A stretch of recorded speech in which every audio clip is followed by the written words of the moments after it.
Welcome grade 7 sa aton nga first topic for our third quarter and I want to greet everyone a happy new year and I know nga nag-enjoy gid kamo sang inyo bakasyon and we are going to start with our new year with our prayer. So may I request everyone to please close your eyes for our prayer. Lord Jesus Christ, madamo gid nga salamat sa blessings nga imo ginhatag. Despite sa mga challenges and difficulties that we faced during 2020, ara kami gihapon still safe tungod sa imo nga bugay kag sa guidance nga imo ginhatag. Manamo gid nga salamat sa pagpatawad sa amon nga mga sala kag gabay pa nga we are going to start 2021 nga ara ka gihapon sa amon tagipusoon nga nagakabuhi. Lord Jesus Christ, padayon imo nga pagbugay ang imo paghatag kusog kag kabakod sa tagsa-tagsa sa pagpangatubang sa difficulties and challenges naman sa year 2021. Lord Jesus Christ, madamo nga salamat nga kung sa diin na enjoy namon ang Christmas sa pag-celebrate sang imo nga kaadlawan kag sa pag-celebrate sa pagbaton namon sa imo sa amon tagipusoon kag sa amon kabuhi. Madamo gid nga salamat nga kung sa diin ara na kami sa third quarter sa amon nga klase and as we begin with our lesson this morning kabay pa Lord Jesus Christ ara kag gid nga magaubay kag magahatag sang guidance kag magahatag sang kaalam agud maintindihan ang topic sa sining adlaw sa different subjects. This we ask in Jesus name we pray. Amen. Our Bible verse of the week class taken from the book of Exodus chapter 20 verse 3. Thou shalt have no other gods before me. Kabalugid kita sa aton kaugalingon nga bisan sari-sari ang aton nga religion kabalo kita nga ang aton Ginoo nga ginatuuhan isa lang. Hindi kita pwede magtuo sa mga Diyos-Diyosan, sa mga puno, sa mga santo-santos, sa mga tanom, sa mga sapat kag sa mga tawo. Kay isa lang gid ang aton Ginoo kag amo ina si Lord Jesus Christ. Wala na sang iban pa.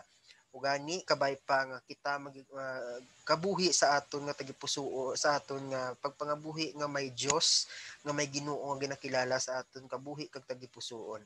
Indi gid sila nga ma-worship kita sa mga tawo kay isa ina sa sala, mag-worship kita sa mga tanom, sa mga santos nga kung sa diin amo na siya ang pagpatis ang iban. Amo na nga kinahanglan naton i-share ang word of God agud share naton sa ila nga isa lang ang aton Ginoo, isa lang gid ang aton Dios sa kabuhi naton.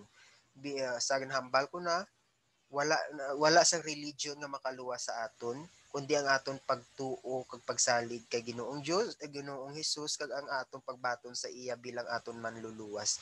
We may have different religions, still isa lang ang aton Dios nga ginatuuhan. The same lang na siya nga sari-sari ang aton starting line but still ang aton nga finish line the same lang gihapon si Jesus Christ. So guys, this morning we are going to discuss ang components of geometry. So ari na kita sa branch of mathematics which is geometry.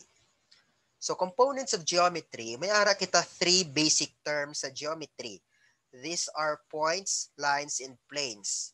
Ang tatlo nga ina or the three basic terms are considered as undefined in geometry. Makasiling kita nga undefined kay wala ina siya sang exact definition but we can only describe and be represented by models and figures. Ang tatlo nga ini, ang points, ang lines kag ang planes wala ni sila sang exact definition nga ilagid but we can represent lang gid siya by using models, symbols or figures. So unahon naton ang ginatawag nga point. A point has a location or suggests a position and space. A point has no dimension. Buot silingon, wala sang width, wala sang length, wala sang thickness. From the word pa lang guys nga no dimension, meaning to say, wala na siya width, wala na siya length, wala na thickness, do you think makita pa naton ang point? Wherein wala siya dimension? No. Pero, gin-represent lang na siya sang dot wherein amo na siya ang symbol sang ginatawag nga point. Kag kung mag-name kita sang point, we usually named it by capital letter. Any capital letters nga ara sa aton alphabet, pwede na siya naton gamiton. So, dapat capital letter, mag-name kita sang aton nga point. Again, wala na siya sang dimension. In short, wala siya width, wala siya length, wala siya thickness, but is still represented by a dot. Example, we have point P, point M, or pwede na siya naton nga symbol naton nga point M or word gid siya nga point M. Pwede nga symbol point P or word gid siya nga point P. So that is point wherein isa siya sa undefined term naton sa geometry. Another undefined term is the line. A line is formed when any two points are connected and that line is extended indefinitely in both directions. Buot silingon guys, kinahanglan naton at least duha ka points nga kung i-connect na siya naton from one point to another point, maka-create kita line wherein ma-extend naton siya indefinitely in both directions. It has no thickness or width. Wala siya sang thickness or width. It is denoted by a lowercase script or the 2 points on the line. Aton ina siya nga denote by lowercase script lowercase script or the points on the line. Given, ari ang aton nga symbol or aton illustration. We have point A, we have point B. Kaysa nahambal na akong kagina, we only need at least 2 points para maka-create kita line nga kung i-connect naton maka-create kita line. So we have point A kag point B. So we have also the name niya nga lower script which is line L. This is the name of the line wherein lowercase script na siya kag pwede man na siya naton ma-name by using 2 points sang aton nga line. So we have point A kag point B. So pwede ta na siya mangalanan line AB or name niya gid niya nga line L. So pwede siya nga by its name by using lowercase script or using the 2 points on the line. So that is the second undefined term sang aton nga geometry. Next is we have aton na i-discuss kung anong ginatawag nga parallel line. So karon lang na naton i-discuss ang ginatawag nga plane. So makadto kita anay sa types ng lines naton. So we have parallel line. So parallel lines are lines on a plane. Buot silingon gani guys, magsiling kita lines nga ara siya sa plane or makita ang lines sa plane, ginatawag na siya nga coplanar that do not intersect.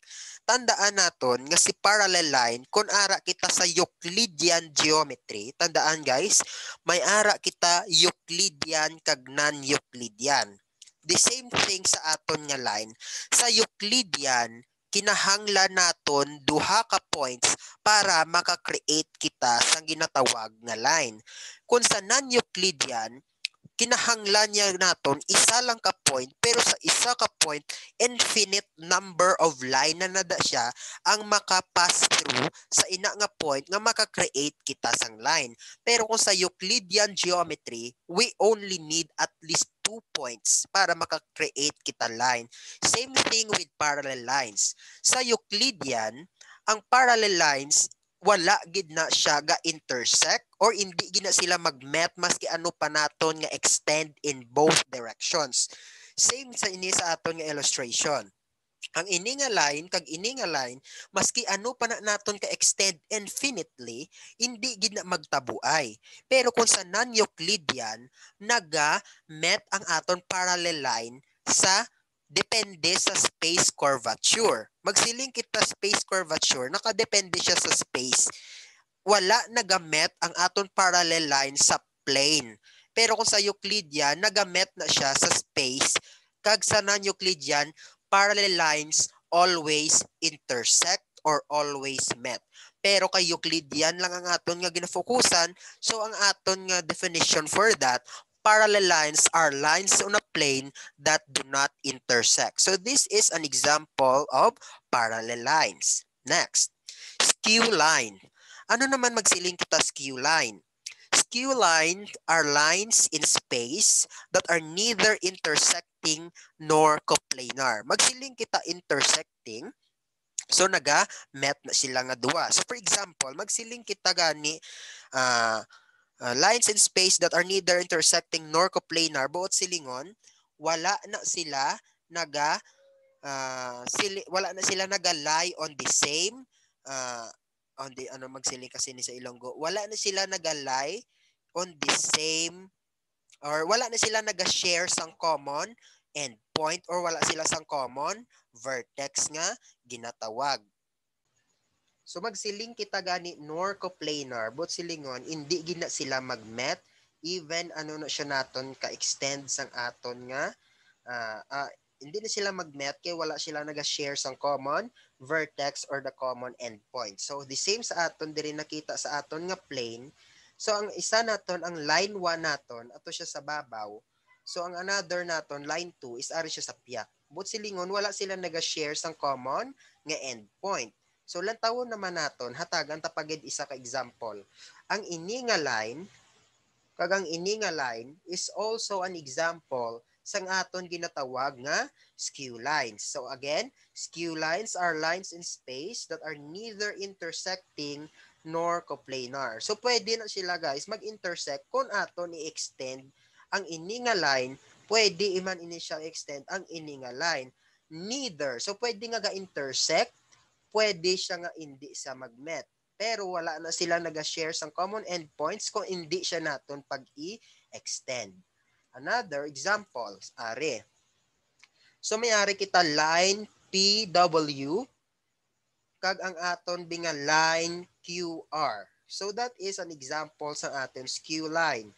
Example naman sang parallel line, we have line QX kag may ara kita line RY. Buot silingon sa aton parallel lines sa aton nga Euclidean geometry, kung aton ina siya i-extend nga i-extend, hindi gid ina siya mag-met or mag-intersect. So we have parallel postulate nga ginatawag. So anong ginatawag nga parallel postulate?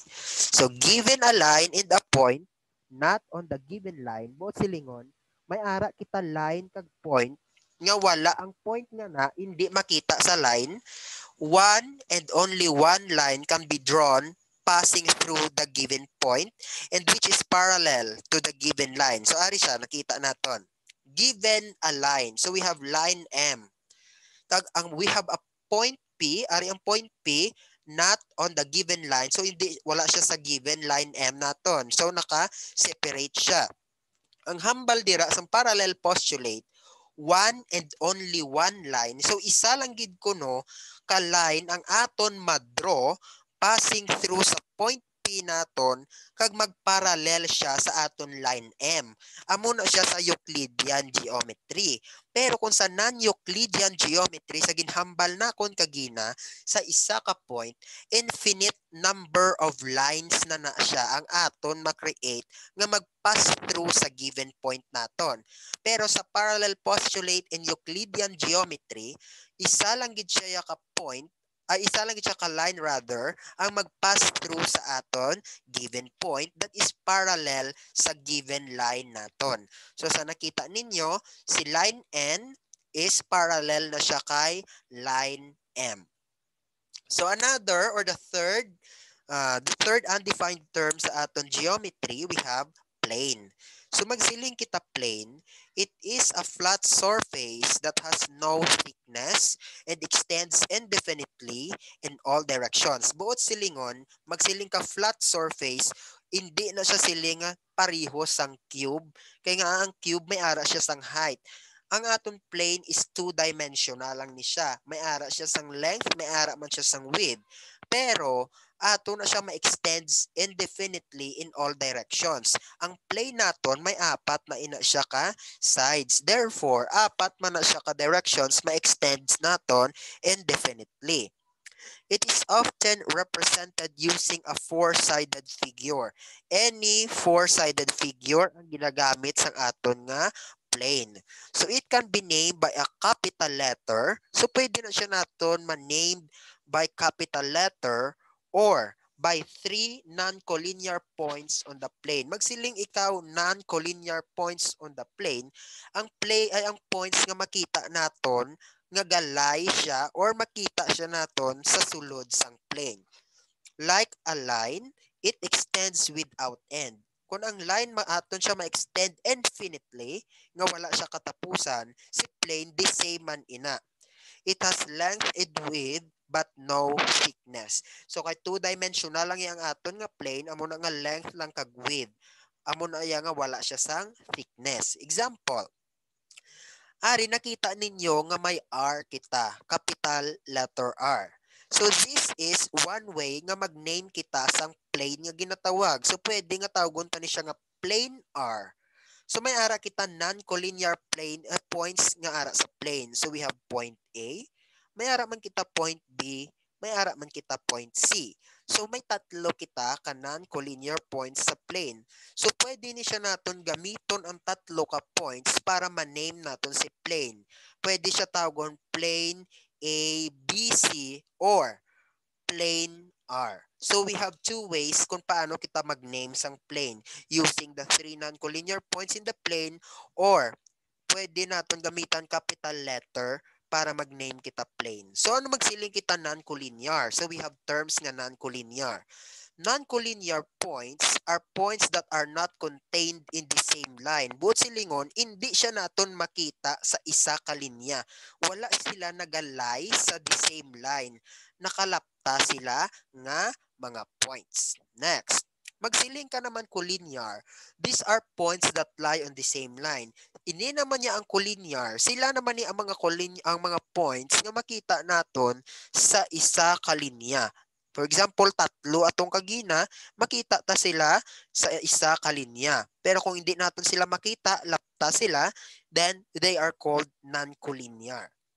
Next, na ginatawag pag kita coplanar. Magsiling ka naman coplanar. These are points that lie in the same plane.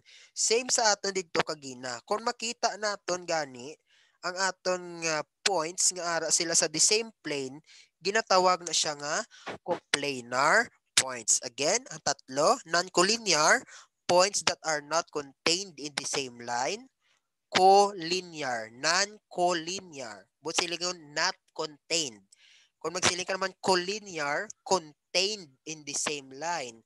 Magsiling ka naman coplanar, plane. So plane, ara siya dapat sa plane. So coplanar points are points that lie in the same plane. So may ara kita ginatawag man nga ray, aton isa na siya ka term sa geometry.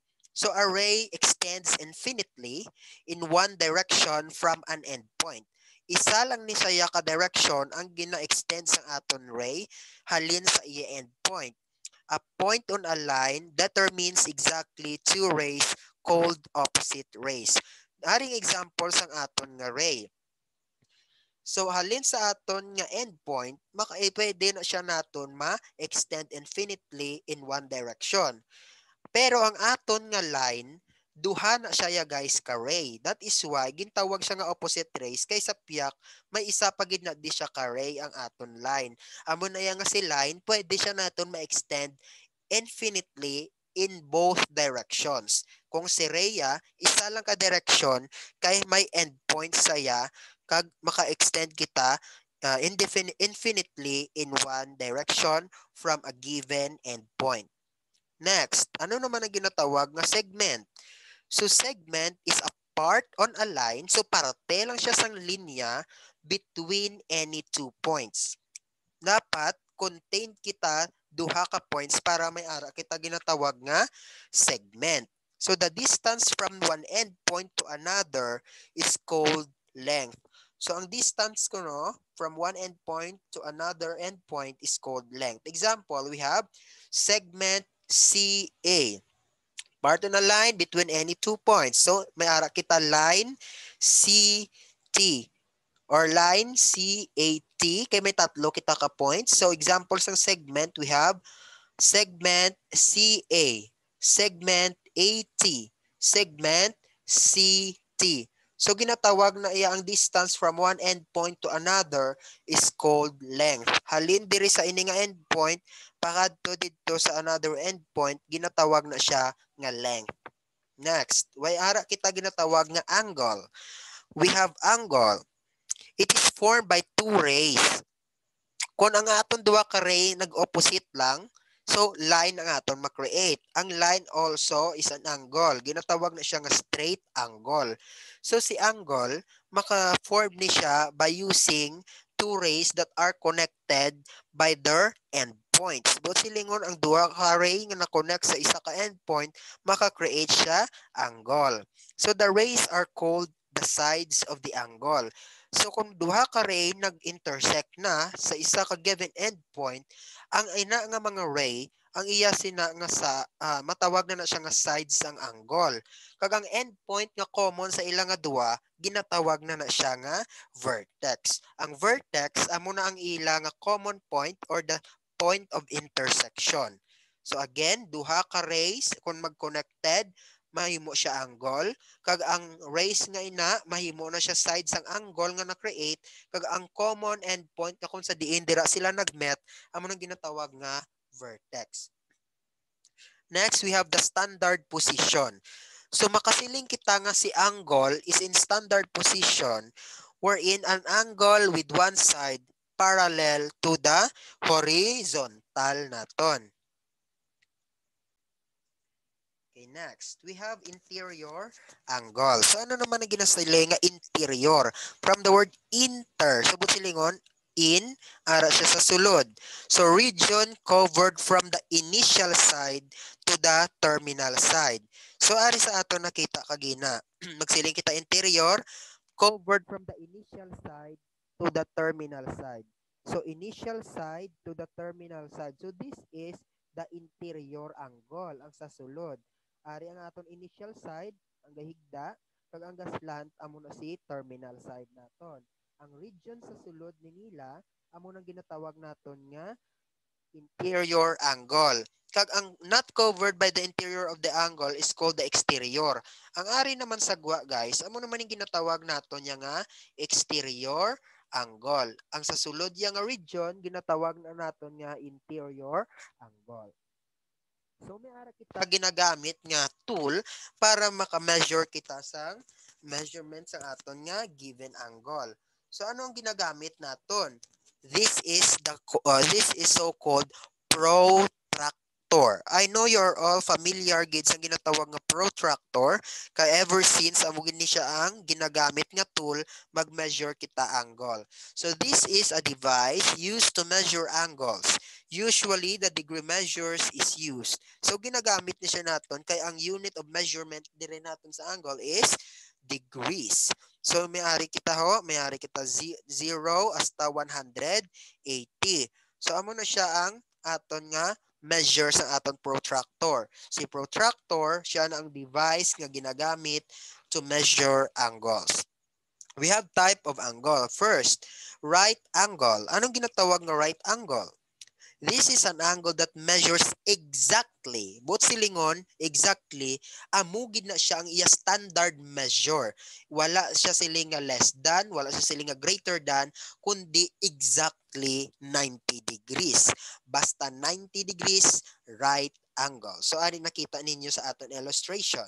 Next, acute angle. So, acute, it is an angle that measures less than 90. So magsiling kita less than 90, but silingon, ang acute, mas gamay sang sa aton nga right angle. Kay less than 90 degrees pero greater than 0 degrees.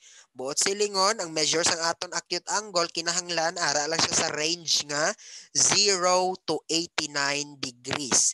0 to 89 degrees, dira lang gid ang range sang aton acute angle. Hindi siya pwede mag-equal sa 90. Kaya kung mag-90 na siya guys, right angle na siya. So example, may kita 55 degrees. So this is an acute angle. Next, obtuse angle.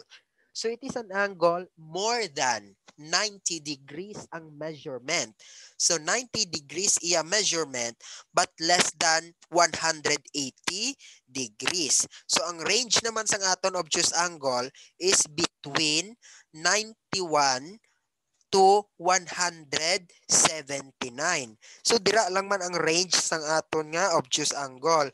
91 degrees hasta 179 degrees. So example is 120 degrees. Next. Amo ni siyang ginasiling na kung kagina sa inyo nga straight angle. Naka-line ina siya nga itsura. Kaya magsiling kita straight angle, so straight siya dapat. So that is why may ginatawag kita nga straight angle kag ang iya sina nga measures is exactly 180 degrees. Again, as a review, si right angle exactly 90, si acute angle less than 90 but greater than 0. In short, ang iyang range sang iyang measurement is from 1 to 79 degrees. Ang ato naman yung obtuse angle less than 180 degrees but greater than 90 degrees. In short, ang iyang range sang measurement is 91 hasta 179 degrees. So si straight angle, ang measure sina is exactly 180 degrees. So may ara man kita ginatawag nga reflex angle. Ano na ba lang ginatawag nga reflex angle? So this is an angle that measures more than 180 degrees but less than 360 degrees. So sobra naman siya sa 180 pero hindi siya sobra sa 360 degrees. In short, ang range naman sa aton reflex angle is between 181 to 359 degrees. Amo na siya ang range sang measurement sa aton reflex angle. Kay kung mag 360 degrees, circle na siya guys. That is why hindi siya kinahanglan mag-equal or hindi siya maglapaw sa 360 degrees para matawag pa siya naton nga reflex angle. Next, may adjacent angle kita. So, two angles that have common vertex and a common side but no common interior. Buot silingon, kinahanglan, may ara kita common side. Ano magsiling kita common side? For example, angle DBC. Kag may ara kita angle CBA. So, may ara kita sang common vertex wherein point B. Amo ni siyang aton nga common vertex. In the common side, so may common side kita nga side BC. Side BC. Pero wala kita sang common interior angle. Kami ara saya si angle 2 nga interior man kag si angle 1 nga interior. Gin-separate sila sang aton common side which is side BC. Again, magsiling kita adjacent angle, naga-share sila common vertex, kag may ara sila common side.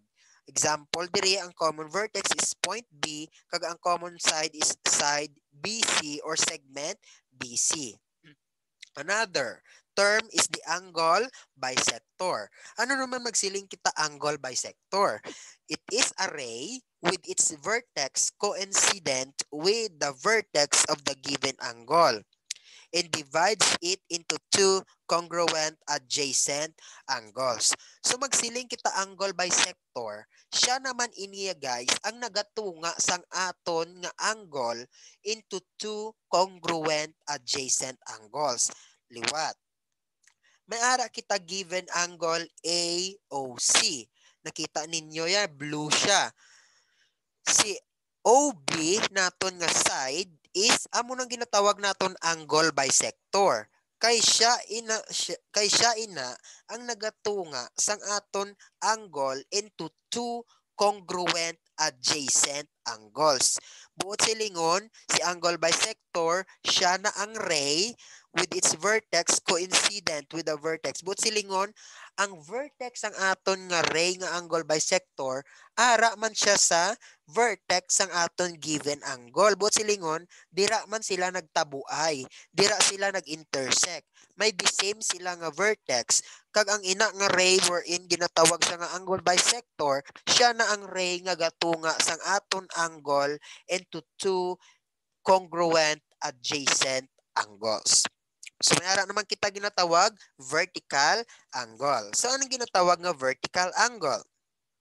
Vertical angles are angles formed from two intersecting lines. Buot silingon, nagtabuay, nagmet, or nag-intersect ang duha ka lines, therefore, nag-create kita vertical angles. Buot silingon sa vertical angles guys kung sa Ilonggo pa, sila na ang sulianay nga angle or baliskadanay or opposite with each other. And the angles are non-adjacent. But silingon sa non-adjacent, hindi tupaday. Kaya magsiling kita adjacent, tupaday. Same diri kagina, ari adjacent ni siya kay tupaday. Si angle AOB kag si angle BOC adjacent na kay tupaday. Sa aton vertical naman diriya guys, hindi na sila adjacent. Buot silingon, baliskadanay or opposite with each other. Vertical angles are congruent with each other. But silingon, kay tungod baliskadanay sila or opposite ang ila position, congruent man na ang ila nga measurement. So mayari kita ang ini nga line kag ang ini nga line nag-intersect. So naka-create kita vertical angles. So may ara kita duha ka pairs ang vertical angles. Ari sa piak, angle A kag ang angle A man sa piak, vertical angles na sila guys, baliskadanay. Kung 40 degrees ni ang isa, 40 degrees man na di ang isa. Another pair sa vertical angle is si angle B man sa piak. Kung 70 na di guys, 70 man na di siya sa piak. Again, vertical angles, ma-form siya naton once ang duha ka line nag-intersect, tapos ang vertical angles, ang measure sina nila nga duwa are congruent. They are non-adjacent or hindi sila tupaday. Next is the complementary angle. Complementary angles are adjacent angles. But silingon, tupaday, ini sila nga kinahanglan ang sum of measures is 90 degrees. Example, ari, complementary angles ni siya. May angle kita ari nga angle, kag ang iniman nga angle. So they are adjacent angles. Nga kung i-add naton ang duha naton ka angle, kinahanglan mag-equal siya sa 90 degrees para aton siya makahambal nga complementary angles. Para makuha na siya naton ang ginatawag nga complementary. For example, what is the complement of 60? So, sa 60 degrees, tapos ini atong pangitaon sa piyak. Ang himuon talang da guys, 90 minus 60. So, amo na siya ang measure naman sa aton diri nga angle. Example, unknown ini ang 60, wala dabi 60. Given si 30 degrees lang. Ang himuon nyo lang, isubtract ta lang sa complement yang nga 90 degrees, 90 minus 30 is equal to 60.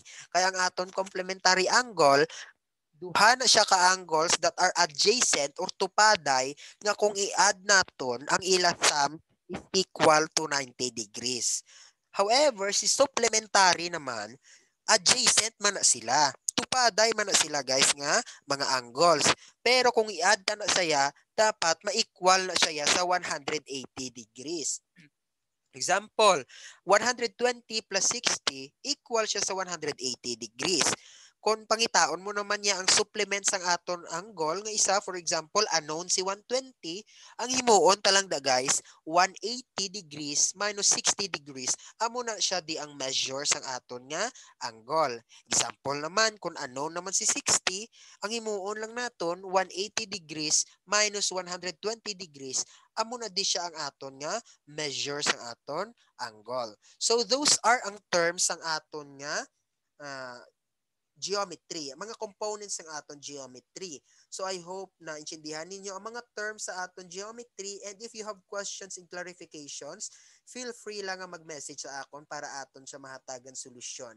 So please be study gid kay nami ni siyang geometry naton nga topic.